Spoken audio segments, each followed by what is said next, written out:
নমস্কার বন্ধুরা, আপনারা দেখছেন পথের সাথী প্রো ইউটিউব চ্যানেল, আর আমি আপনাদের সঙ্গে চিরঞ্জীব। আমাদের জন্মের সময় থেকে আমরা এক সম্পর্কের মধ্যে আবদ্ধ হয়ে যাই। সেটি বাবা মায়ের ভালোবাসা এবং পরিবারের মধ্যে এক সম্পর্ক। কিন্তু বড় হওয়ার সঙ্গে সঙ্গে এই সম্পর্কটা আরও অন্য জায়গায় পৌঁছে যায়, যে সম্পর্কের নাম আমরা সবাই জানি, প্রেম। আর এই প্রেম যখন আপনার ঘটে, তখন আপনি নানা রকম স্বপ্ন দেখতে শুরু করেন, কিন্তু এই স্বপ্ন সবসময় আপনার জীবনে সুখীও হয় না। কখনো কখনো এই স্বপ্ন আপনার জীবনে নেমে আনে এক ভয়াবহতা, যে স্বপ্নের মাঝে আপনি নানা কল্পনায় ভেবেছিলেন, সেই কল্পনাটা হারিয়ে যায় দুঃখের, আর সেই দুঃখকে কাটিয়ে কখনো বা উঠতে পারে, কখনো বা পারেন না। আর এই দুঃখের মাঝে আপনি নতুন আর এক সম্পর্কের সঙ্গে জড়িয়ে পড়েন, কিন্তু সেই সম্পর্কটা হয়তো আপনার জীবনে কখনো কখনো বিপত্তির কারণ হয়ে দাঁড়ায়। ধরুন, আপনি কোনো এক বন্ধু বা বান্ধবীর প্রেমে পড়েছেন, কিন্তু সেই সম্পর্কের মাঝখানে আর এক সম্পর্ক এসে যদি হাজির হয়ে যায়, তখন আপনি দু নৌকোয় পা দিয়ে চলতে পারেন না।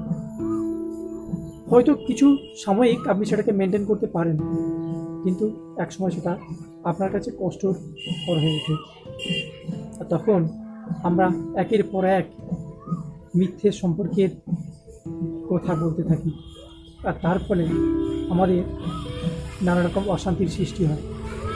যদি আপনার জীবনে এমন সম্পর্কের তৈরি হয়, তো বন্ধু, আপনি এই সম্পর্ক থেকে বিরত থাকুন। কারণ সাময়িকভাবে এই সম্পর্কটা হয়তো আপনার জীবনে আনন্দ দিতে পারে, কিন্তু বাস্তবে সেটা সুখের নয়। তাই আপনি এই সম্পর্ক থেকে পিছিয়ে আসুন। আপনি যাকে মন দিয়ে ভালোবাসেন, তাকে ভালোবাসতে থাকুন।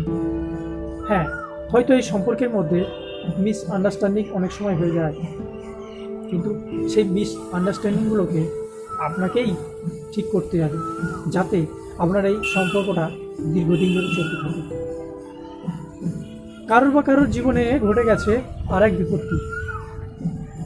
আপনি কাউকে খুব ভালোবাসতেন, তার সঙ্গে আপনার মনের আধ্যাত্মিক একটা ভালোবাসা জন্ম হয়েছে, অথবা আপনি তাকে বিয়েও করেছেন, কিন্তু সেই সম্পর্কটা একসময় কোনো এক কারণে বিচ্ছিন্ন হয়ে যায়।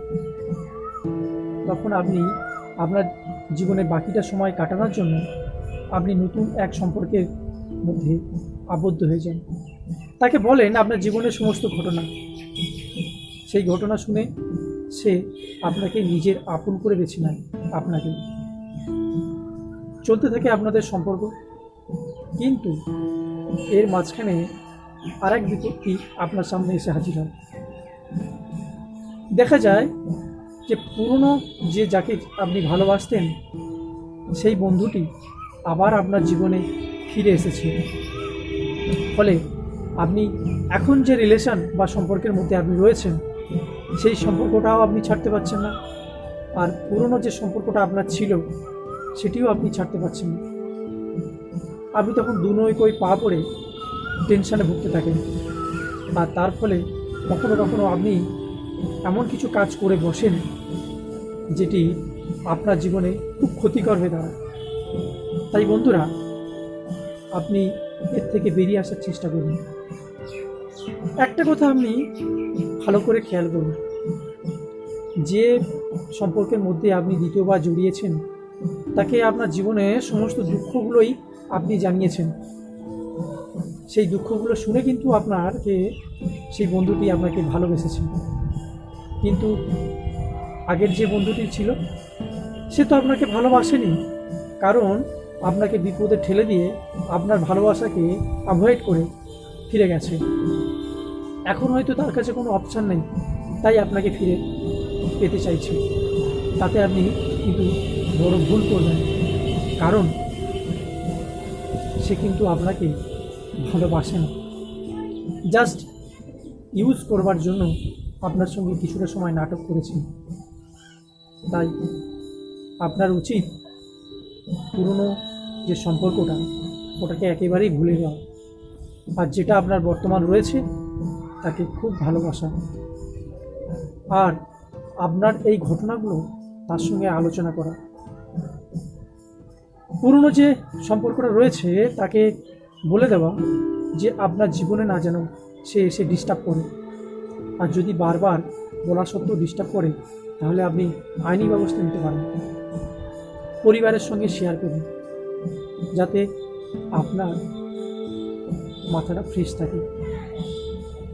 এইভাবে আপনি যদি করতে থাকেন তাহলে আপনার জীবনে একটা খুব সুন্দর মুহূর্ত আপনি উপহার পাবেন। আর যদি মনে করেন যে আগের সম্পর্কে ফিরে যাবেন তাহলে আপনি বড় ভুল করছেন। আপনার মতো বোকা আর কেউ হয় না। তাই সবসময় ভাবুন আপনি কি করছেন। সবাই ভালো থাকবেন, আর আমার এই ভিডিওটা যদি ভালো লেগে থাকে অবশ্যই শেয়ার করবেন।